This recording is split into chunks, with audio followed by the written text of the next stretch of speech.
Hi mga mamshi, assalamualaikum, good morning. Ngayon nag-walking ako. Tapos meron akong nadaanan dito na gas station. Kaya ayan, magmerienda na muna ako. And alas 2 dito. Hindi naka-charge yung ano ko, yung Apple Watch ko, kaya ito na lang muna ang ginamit ko. Para makita ko yung blood pressure ko. Na high blood na ako mga madam, mga mamshi. Ayun na nga. Today, medyo emotional ako kay ex.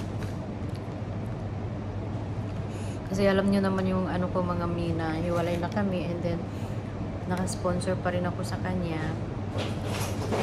And also si Tamim nasa akin. So, ngayon, alhamdulillah nasa akin si Tamim.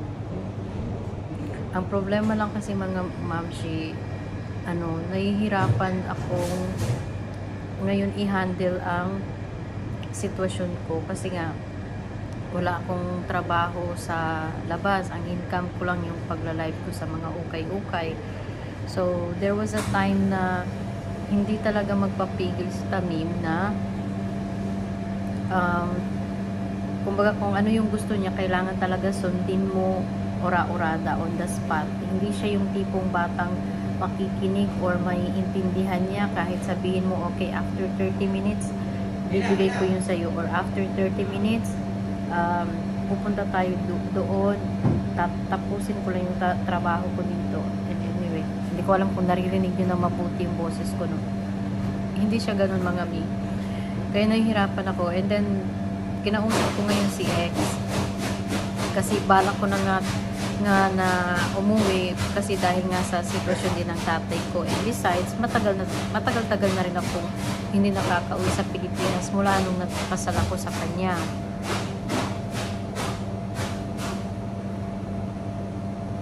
Ngayon, ayaw niya na iwan ko si Tamim sa Pilipinas.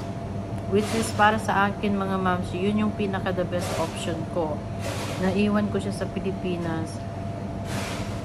Kasi nga, dito kahit na mag-change ako ng sponsor ko, like for example sa company. So kailangan ko magtrabaho mga mi. Hindi ako pwedeng hindi magtrabaho. And even though kukuha ako ng freelance ko na visa, tawag nito, kung nasa akin si Tamim, mahihirapan pa rin ako kasi nakasalalay yung lahat ng expenses ko sa pagtatrabaho ko. And kung ayaw niya akong magmaoy siya or magtatantrum siya, hindi ko magagawa yung kailangan kong trabahuin. Like for example, kung wala siya dito, makakapag-apply ako sa labas ng trabaho. Kahit sabihin na stay in ako sa accommodation ng company, okay lang yun sa akin. Basta buo yung sahod ko. Pero kahit nasabihin na mag-a-apply ako sa labas and then nandito si Tamim sa akin, hindi ko siya pwedeng iwan ko lang kung sino-sino or mag-hire ako ng yaya ko mga mi, kasi mostly ang trabaho dito nasa 10 to 12 hours to 16 hours minsan ang trabaho dito. So paano ko yung oras ko kung doon pa lang wala na akong oras para sa anak ko, and then kukuha ako ng mag-hire titingin sa anak ko. So much better yung pambayad ko sa nanay ko, ipadala ko na lang sa Pilipinas. Malaking pa yun sa Pilipinas, and then maunti-unti ko pa yung gusto ko na ipatayo na bahay. Ngayon, hindi kami nagkakaunawaan ni Elias kasi sabi niya magkakasakit yung bata, walang matinong hospital sa Pilipinas. Pag magkasakit yung bata, mamamatay lang kasi hindi siya kagaya ng mga bata sa Pilipinas. So parang alam niyo yun mga mi, nasasaktan ako kasi sabi ko, syempre, although lumaki naman si Tamim dito sa Middle East, pero siguro matututunan naman niya siguro mamuhay doon sa Pilipinas. And ang inaano ko sa kanya is kahit magstay ako doon sa Pilipinas mga mi, hindi ako pwedeng magstay talaga na talagang for good kasi ako yung pinaka inaasahan ng nanay ko pati tatay ko na alam mo yung sumusuporta sa kanya. Although alhamdulillah, I'm so thankful sa mga siblings ko na andyan kapag wala pang suporta na dumarating galing sa akin, andyan yung mga kapatid ko nagbibigay ng some grocery, kahit papaano some amount of money. Pero yung mga pinakamalaking ano ng mga magulang ko, mga moms, especially ang tatay ko, sugar siya, is yung galing sa akin. And also syempre ako tumatanda na ako mga miss, taming bata pa, gusto kong kumayod para sa, alam mo yun, future niya. Kasi, syempre, lalo na sa edad kong ito mga mi, ang hirap na mag-abroad, mag-apply na naman ako sa ibang country. So, hindi ganun kagandahan yung sahod. At least dito, kapag local hire na, at least maganda-ganda yung offer na maibibigay sa akin. So, yun yung hindi maintindihan ni ex-husband kasi gusto niya talaga na uuwi kami, ibabalik ko rin dito si Tamim, which is sabi ko sa kanya, hindi naman sa ayaw ko yung anak ko na magstay sa akin, pero sabi ko yung future namin dalawa nakasalalay din sa akin, especially siya, hindi ko hinihingi lahat-lahat ng something na para sa akin, kundi yung tuition fee lang ni Tamim. Kahit nga ngayon mga mi, halos lahat ng bogus, halos lahat ng customer ko bogus. Sobrang iyak ko kasi end of the month na. Yung na-deliver ng driver ko, wala pang kalahati sa pambayad ko ng bahay. Wala akong matakbuhan, kundi yung gold lang na nabili ko. Yun lang yung matatakbuhan ko. Kasi kahit yung mga kaibigan ko, mayroon din silang mga sariling problema. Tapos, nung isang araw, nadala na naman ng tatay ko sa hospital, nagpadala ako. So, alam niyo yun, wala akong matakbuhan mga mi. So, at least sabi ko sa kanya, kapag yung wala nang nagbabother sa isip ko na, ay, kailangan kong magstay sa bahay kasi yung anak ko, ganito, ganyan. At least ngayon, kung nandun siya sa Pilipinas, focus lang talaga ako sa trabaho na ito, kahit na magstay in ako sa accommodation, walang problema sa akin. Kasi, syempre, wala naman na akong asawa, wala na kami ni ex ko. Kaya yung parang grabe yung iyak ko kanina kasi sabi ko, anong gagawin ko sa buhay ko? Sabi ko sa kanya, anong gagawin ko sa buhay ko? Kasi ang daming masasabi kong meron akong opportunity mga mi na magtrabaho sa labas, merong nag-o-offer sa akin magtrabaho sa duty free, tapos meron din sa cosmetics, meron din na waiter, kahit sabihin natin na 3,000, 4,000 real lang yung sahod ko, okay na yun basta buo. Kahit sabihin pa na magtigil na ako mag-ukay-ukay, magtinda ng ukay-ukay, basta nag-focus na lang ako doon sa ano ko. At least yung isip ko, kada padala ko sa Pilipinas, ito para sa anak ko, and then ito, kahit pa paano ba, wala bang ano sa isip ko mga mina, ano, kapag end of the month, ito, ganito kalaki yung babayaran ko. Tapos, meron pa akong pinapadalahan sa Pilipinas. Kasi kung iisipin mga mi, makakahanap ako ng trabaho na let's just say, 4 to 5,000 na salary in every month. Tapos, mag-hire ako ng nanny para sa bahay ko. Saan na lang? Doon lang napupunta sa bahay ko. Tapos, sa pambayad ko sa nanay ko, saan na lang yung ipapadala ko sa Pilipinas, yung expenses ko, yung expenses namin dalawa mag-ina. Wala din mi. So, at least kahit pa paano, yung pambayad ko sa nanay, pag ipadala ko yun sa Pilipinas, malaki-laki na rin yun. At kahit pa paano, maunti-unti yung bahay na gusto ko sa Pilipinas. Kaya grabe yung iyak ko talaga mga mi. Yung hindi ko alam kung paano ko aanuhin sa kay ex na wag mo masyadong i-down yung ano sa Pilipinas, malay mo doon maging okay si Tamim, kasi si Tamim hindi siya yung tipong bata na pag sinabi mo, okay baby, just wait 30 minutes, I will finish my work. Hindi. Pag sinabi niyang gusto ko to mami, pumunta tayo dito mami, I want this one, kailangan ora-orada, gawin ko yun. Kasi kung hindi ko yun gagawin, sisigaw siya, mamamalo siya, tatapunan niya ako ng kung ano-ano. And kapag ganun yung ginagawa niya mga mi, yung stress ko natitrigger, hindi na ako makapagtrabaho at nagagalit na rin ako sa kanya. And then itong si tata niya, pag sinabi ko sa kanya na kunin mo muna yung bata dito, hindi niya makuha kasi nga busy rin siya sa trabaho niya. So ang ending, ako ngayon ang nagsasuffer sa end of the month kasi yung kailangan kong ma-accumulate by end of the month sa babayaran ko sa bahay, sa other expenses ko, sa bus ng anak ko is hindi ko pa na-accumulate. Kaya grabe yung iyak ko ngayon mga mi. Sabi ko sa kanya, alam mo ang matatakbuhan ko na lang talaga ngayon yung mga alahas ko, as in talaga, kasi walang-wala na mga mi. Kahit yung natitirang pera ko sa akin na tinatago-tago ko, wala na rin, naipadala ko na. Kaya ngayon naglakad-lakad ako, 2:00 na ng umaga, kasi as in balisang balisa talaga ako mga mamshi. Yung hindi ko na gustong makasama yung anak ko, pero for the sake of our future, para din sa aming dalawa, and para mag-move ako ba na alam niyo yun, kumbaga sa ano pa, hindi lang ukay-ukay yung pagtutuunan ko ng pansin, kundi makakahanap ako ng trabaho na mas professional sa pagbibenta ng ukay-ukay. Kasi yung pagbibenta ng ukay-ukay, pagka day off ko, pwede ako magbenta ng ukay-ukay, di ba?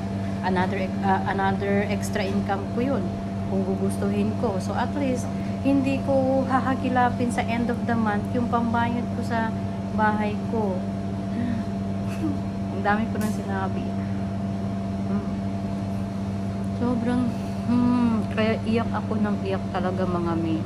Sabi ko tapos sabi niya, ibenta mo na lahat-lahat ng mga gamit mo. Sabi ko, kahit ibenta ko lahat-lahat ng gamit ko, mauubos at mauubos lang yan talaga. Sabi ko sa kanya, and at the end of the day, ganun lang. Mapupunta lang din sa pambayad ko sa ganito, ganyan. Wala akong savings. And then sabi ko, si Tamim, kung kukuha man ako ng yaya, hindi ka naman tumutulong sa akin para maghati tayo doon sa pambayad sa yaya, kasi lagi yung sinasabi, kulang yung sahod mo, may mga binabayaran ka rin, ganito, ganyan. So ano na lang ako, mamamatay ako dito sa konsibisyon.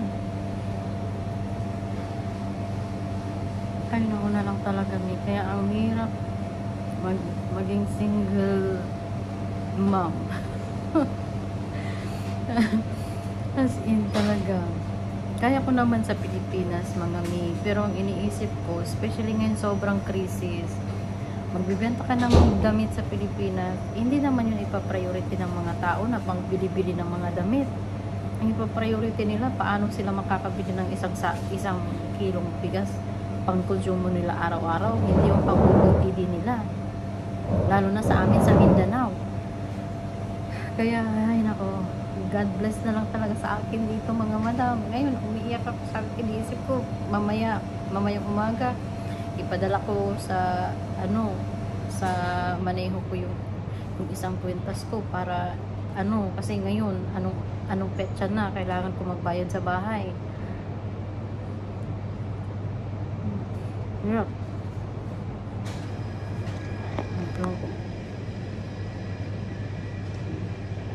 Pulis pa dito. May parak pa dito.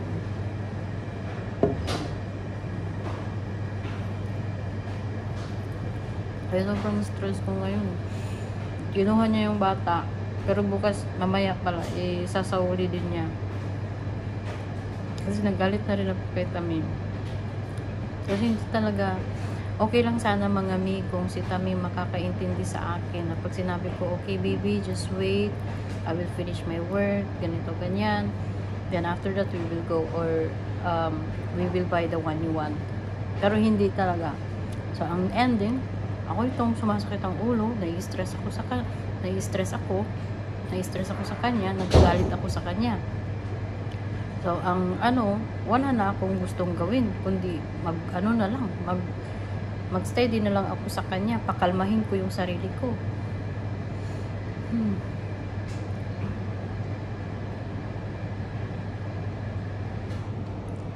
Kaya hindi kami nagkakaintindihan ni ex. Kasi ipinipilit niya talaga na magstay yung bata dito. Pero hindi naman niya maobligat talaga lahat-lahat sa akin din. Eh, anong gagawin ko? Mamamatay ako dito sa consumption sa mga babayarin ko.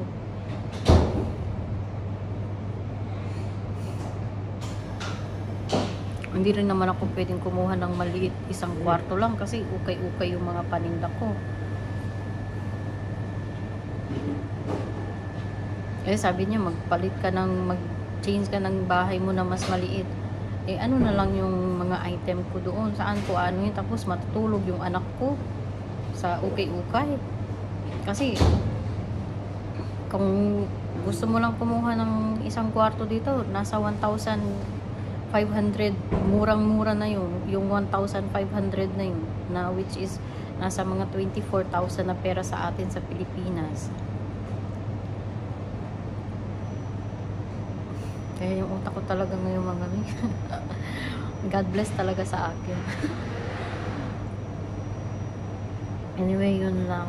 Ayan o, mugto pa yung mata ko. Medyo malayo-layo din itong ano. Pero at least kahit pa paano na-refresh yung utak ko na ganito. So, yun lang mga mi. Kaya God bless talaga sa atin lahat ng mga single parents. Hindi ganun ka-easy. Strong lang tayo from the outside. Pero inside ako, mga mamsi, lutang na talaga ako na hindi ko alam saan bayarin na ng bahay ko. Yung pera ko dito, kulang na kulang pa. Tapos halos lahat ng delivery, marami yung bogus ko ngayon. Kasi nasiraan ng sasakyan yung driver ko na 10 to 15 days ata. So, yung mga nagpapadeliver nung nag-cancel na. And then, na-restrict pa yung account ko sa TikTok, kaya hindi ako makapag-live. Magla-live ako dun sa isa kong account, walang viewers. So, papagurin ko lang sarili ko, mag-flex na wala mag-mind sa akin. Kaya grabe talaga yun. Sabi ko, nagkasabay-sabay talaga yung stress ko ngayon. Oy, mag-tumbling na lang ako dito. Ay, naman na lang talaga.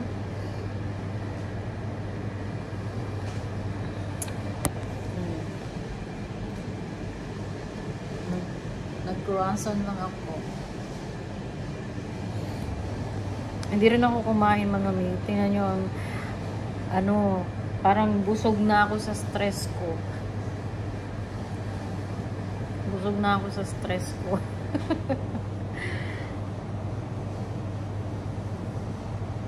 Ayun lang gusto kong i-share sa inyo. Bye now. Huwag nyo kalimutan mag-subscribe mga mi. At saka huwag kayo mag-skip ng ads para tulong-tulong na rin yun sa akin. Ay, charot. So bye for now.